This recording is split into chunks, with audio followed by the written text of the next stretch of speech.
Hey guys, this is Robinats1 here, and I'm here to do a comic book haul for this week.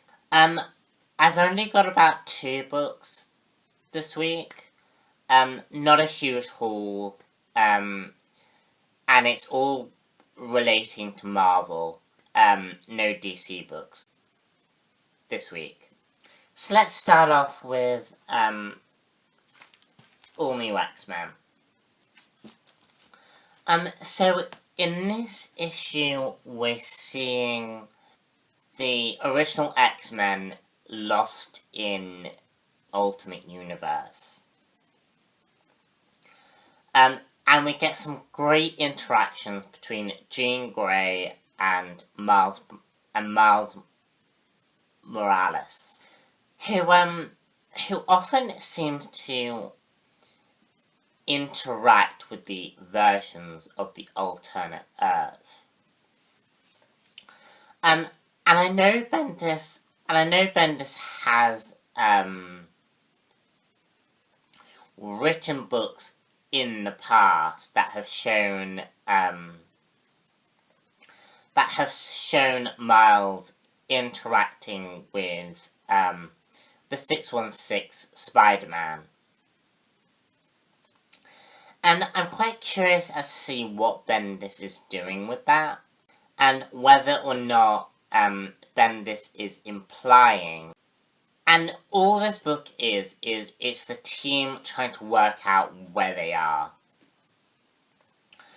Whilst Jean Grey and Miles Morales try and, head to a S.H.E.I.L.D. base,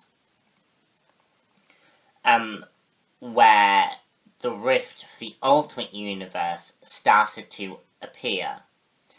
And we learn that the rift has disappeared. And that now means that the original X-Men aren't able to return to their own dimension. And I really, really liked that. And I find that idea quite interesting. So it's not going to be just a quick fix. I think the issue with this issue though is it feels like a point A, point B story.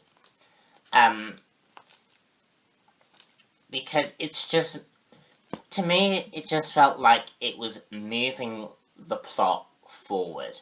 For that, it was a kind of weak story. However, I do really like the idea, and I'm curious as to see where it will go. So that's enough of that.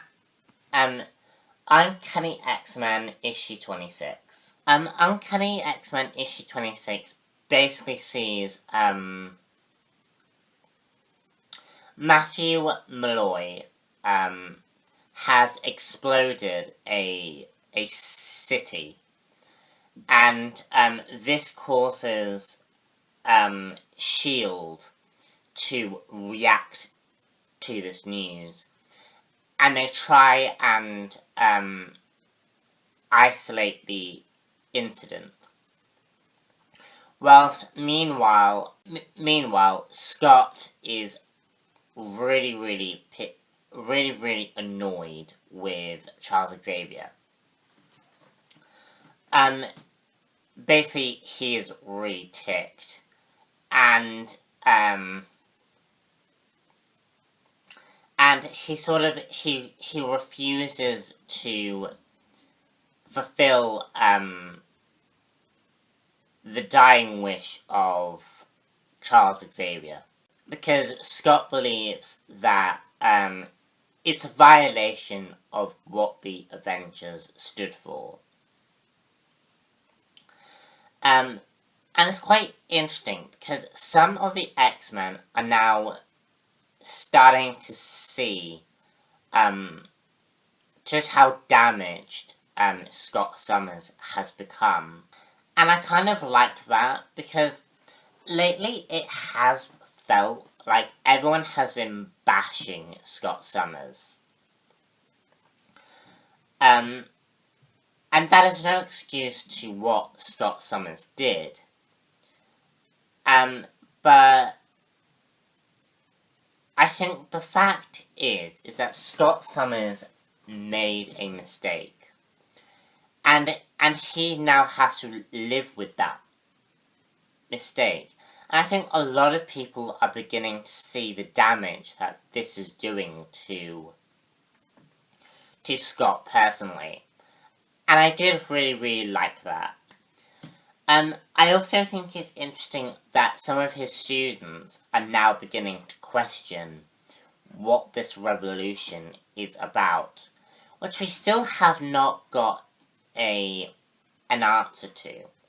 This has got to be my pick of the week this week. It was a really, really good issue. A really, really interesting issue, and raises a lot of very, very valid questions about what the role of being an X-Man means. And sort of the choices that people have made, have been making. Like Scott Summers, Charles Xavier, and how all of this is affecting the X-Men as a whole. So, yeah, that's my reviews done. If you wanted to know what my pick of the week was, it was this. I just really, really like the artwork inside the book, and also, the front cover looks cool. So that's my comic book haul over. I do hope you're enjoying my reviews for Gotham and Agents of S.H.E.I.L.D.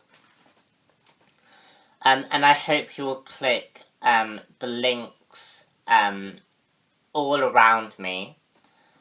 I know I've had a couple of long reviews. Do expect that to continue until I get Night of the Owls and Death of the Family all completed. I'll try and reduce the videos down to an appropriate amount. So I hope you're enjoying my reviews, and I shall see you all later for another comic book review. Bye.